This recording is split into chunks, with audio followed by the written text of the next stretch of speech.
16th of August, Rabbi Moore, Parsha Hashavua with Rashi, Eikev. Yeah. If Hebron was built first, it's the nicest. So that's what Rashi's proven. Therefore, it must have been nicer, the nicer city you build first. But Rashi hasn't really answered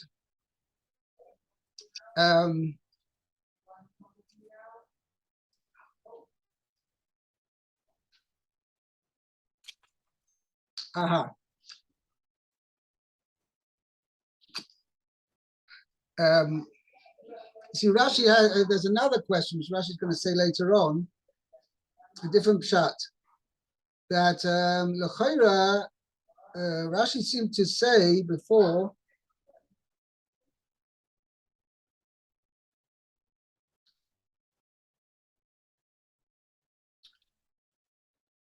see, Rashi doesn't say over here that the Hebron should have Tzoyan should have been built for first.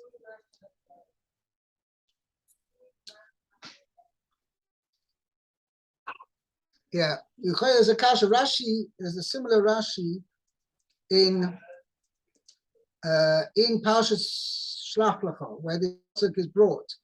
V'Hebron sheva shonim nivnesa lifnei Tzoyan Mitzrayim.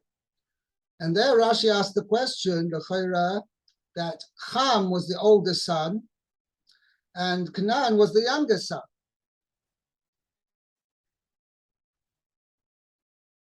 Okay? And therefore it's not generally that you'll build he'll build for the younger son before he builds for the older son. That's what Rashi's question is over there in Parsha Shlach Lecha. Rashi doesn't present this similar medrash over here. Rashi doesn't present it that way. Rashi just states a fact. The one man built them, Eikev, and he built two cities. One for Tzoyan for his Mitzrayim Benoi, another one for Hebron for Canaan his son. Happens to be the Mitzrayim was the older one and the Canaan was the younger one. But Rashi doesn't dwell on that point, according to this medrash. But what Rashi does say that since Hebron was built first, it was a much nicer place.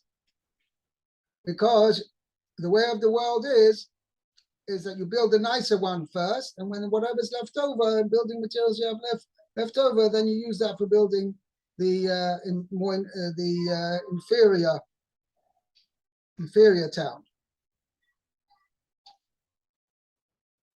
Okay? Right. Anyway, that's the way Rashi is explaining it over here. Okay, now, Mitzrayim Meshubachas Mikol Ha'arotzis. That's where we're up to. Mitzrayim is the most top grade of all the lands. You have that? Yes. I have it's the most excellent of all the lands. Okay. Shnei Amar, as it says, Kigan Hashem Ke'eretz Mitzrayim, like the garden of Hashem, like the land of Egypt. V'tzoan Shevach Mitzrayim He. And Tzoan is the most excellent part of Egypt. Shehaisa Mekom Malchus. For it was the place of royalty. Shekain Hu Omer. As it says, Ki Hayu B'Tzoan Sarav. For his ministers were in Zoan. Right. So obviously this was the capital city. Right. The Hebron Pisalta Shel Eretz Yisrael. And Hebron was the most inferior part of the land of Israel. Lechach Hakitsua Likvuras Mesim. Therefore, it was set aside for the burial of the dead. Va'af al pi, and nevertheless, he yafa mi tzoan. It's more beautiful than tzoan. Okay. So this is the kind of statement that we see quite often. That I wonder, is it? What is the point of this? Is it trying to be ridiculous? To say that the worst thing in Israel is better than the finest thing in Egypt, after we just said that Egypt is a wonderful place? You have no idea how fertile and luscious the fruit of Eretz Yisrael was, Bisman, in the good times. I mean, even today, you have Jaffa oranges, and I think they're world famous or whatever. It's nothing. The Gemara brings down different stories that it was the size of the fruit, the lusciousness of the fruit, the quality of the fruit was like way over anything else. So you're taking this literally? Yeah. This rocky dumping ground that's only used for cemeteries is better than the finest place in Egypt. Yes, we can even take it literally. Okay.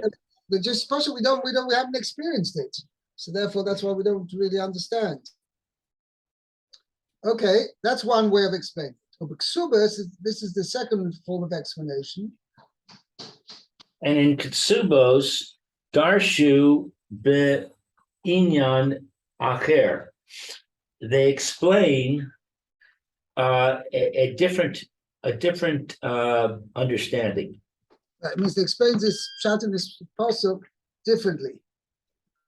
Efshar Adam boneh beis livo hakatan. It is possible that a person would build a house for his younger son, v'achar and afterwards livno hagadol, his elder son. Oh, is it possible? Right. Is it possible that he could build the one for the younger son first? Ela shemevuna al echad mish ve'ah bitzoan. Misheva. Misheva. Betzoya. Right. But b'mitzuan. He rather, Hebron was fertile sevenfold in comparison to Zoan. Okay, it was 7 times more fertile. Because you can't, when the pasuk says Sheva Shonim Nivnesa, it's not to be understood literally, but it means it was 7 times more fertile than Tzoan in Egypt. This idea, the concept is still that Eretz Yisrael is far superior to anywhere else in Chutz La'aretz. That idea still comes across. It's a different way of explaining the pasuk. In other words, it wasn't. We were reversing the order. We're saying Hebron was built first. Yes, so we're not saying right, exactly. Hebron was not built first. According to this second explanation, even the pasuk seems to imply that Hebron was built 7 years before Tzoyan, right? In actual fact, because of the Kasha, he says it's not mistaber that the father would build a city for his younger son before he builds a city for the older one. Elamai Pshat means Sheva Shonim Nivnesa means wasn't built 7 years before, but it was 7 times more fertile than Tzoan. Mevuneh means it was developed. How should we say it in other words? Cultivated, that's the right word. It was 7 times better cultivated than Tzoan. That's the meaning of the word muvuneh. Okay. Asher Yitzasem Misham. That you went out from there. Afilu Eretz Ramses, even the land of Ramses, Asher Yishavtem Ba, that you dwelled there. Vihi B'meitav Eretz Mitzrayim, and it is the best part of the land of Egypt. As it So said. he's contradicting himself. No, I thought he just said that Hebron was the best part of Egypt. no, heaven's not in Egypt. I mean Zoan. Zoan, yeah, I know. But it's still, it could well be that the Zoan and Ramses are similar places. We'll see.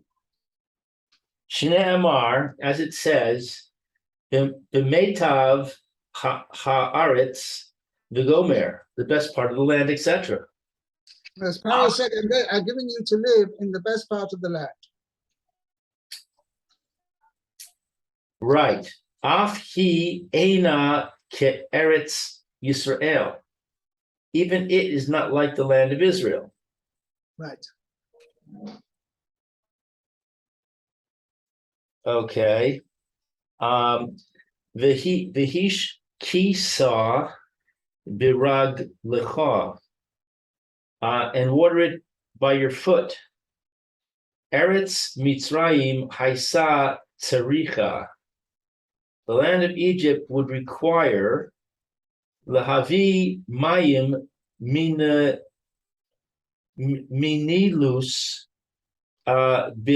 biraglecha, to bring water from the Nile by your foot. Ule hashkosa, and to irrigate it. Tzarich ata lin dod mish nascha mo. You must wake it from its slumber and toil. Right. You're You're going to have to lose sleep over it. I'm sorry? You have to lose sleep so it wakes up? No. Person have to spend a lot of time irrigating the land. So it takes time. So maybe you have to lose, so you're going to have to give up on your sleep. To spend the extra hours working. V'namuch shosa. That which is low drinks. Right? V'lo hagavoya. V'lo hagavoa. And not that which is high. Bata ma'aleh hamayim. And you would bring up the water. Min ha-namuch la choa. La gavoa. La gavoa, from the low to the high. Aval zo, but this, that is this land, lim tar hashamayim hashte tishte mayim. But of this land, it says, by the rain of the heavens, it drinks water. Now we're talking about Israel. Yeah. Ata yashen al mitascha, you sleep on your bed. V'hakadosh baruch hu, and the Holy One, blessed is He. Mashkeh namuch v'gavoa. He waters the low and the high. Right. Galui v'she'eno galui, that which is upon the open and that which is not in the open. Right. Doesn't galui mean revealed? Yes, it does. And non-exposed areas. What? Translate, irrigates both low and high and exposed and non-exposed areas simultaneously. Ke'echad, simultaneously. Okay. Kigan hayarak, like a vegetable garden. She'ein dai lo vig shamim. For watering by rain is not enough for it. It's not enough irrigation. Therefore, Mashkin oso big regel uve vaseif. And they water it by foot and by shoulder. right. That is, they carry it on their shoulders and on their feet. Not on their feet, right, but They with it. they put it on their shoulders and they walk with it. Right. Okay, so like a vegetable garden, that's back to Egypt. Yeah. In Egypt, they have to treat it like a vegetable garden, meaning they have to carry the water up to it. Okay. We have time for one pasuk. That's a long Rashi. Okay, 11. Let's see, where is 11? V'ha'aretz asher osam Atem. atem ovrim shama l'rishta eretz harim uvekaos limitar hashamayim tishte mayim. But the land to which you cross over there to take possession Of it. Is a land of mountains and valleys. By the rain of the heavens, it drinks water. Yeah. So Rashi says, Eretz Harim Uve Kaos, a land of mountains and valleys. Mi Shubach Hahar Min Ha Mishor. The mountain is superior to the plain. Shaha Mishor, that the plain, Beves Kor Ata Zorea Kor. In a base core, you sow a core of seed. Aval Hahar, but in the mountain, Beves Kor Mimenu, in a base core of the mountainous area, Ha Meshes Korin. You sow 5 cores. Right. Arba'a ma me arba'a shepu'an. Shepu'an. For its 4 slopes. Ve'echad be'rosho, and 1 for its top. Uvekaos, and valleys, Hain Mishor, they are plains. That's the plain, that's flat land. So it's interesting, Rashi says that, obviously it can't be taken literally, but Rashi says you can yield more from a mountainous, it's from a mountainous square mile than a flat square mile. Right. As a mountainous square mile, you have, besides the flat part on top, you've got these slopes as well. So technically, you've got more land area to which to yield produce than you have on a flat land. I mean, it doesn't mean exactly 5 times as much, because 5 times would have to be a sheer precipice, right? A sheer drop. And you wouldn't be able to sow anything there because it wouldn't be shaykh to do that. Anyway. Okay, actually, really, pasuk I wanted to do was the next pasuk, but we haven't got time though. We can maybe think. Means Akash Baruch Hu has a special hashgacha on Eretz Yisrael. Eretz Hashem with the Rashi so Topid Ein Hashem Lekecha Bo Me Reishis Hashana at Acharis Shana. Okay, then we'll have to stop here. All right, Rabbi, have a good time tomorrow and the next day, and have a Shabbat Shalom. You too. Be well. All right. Bye-bye.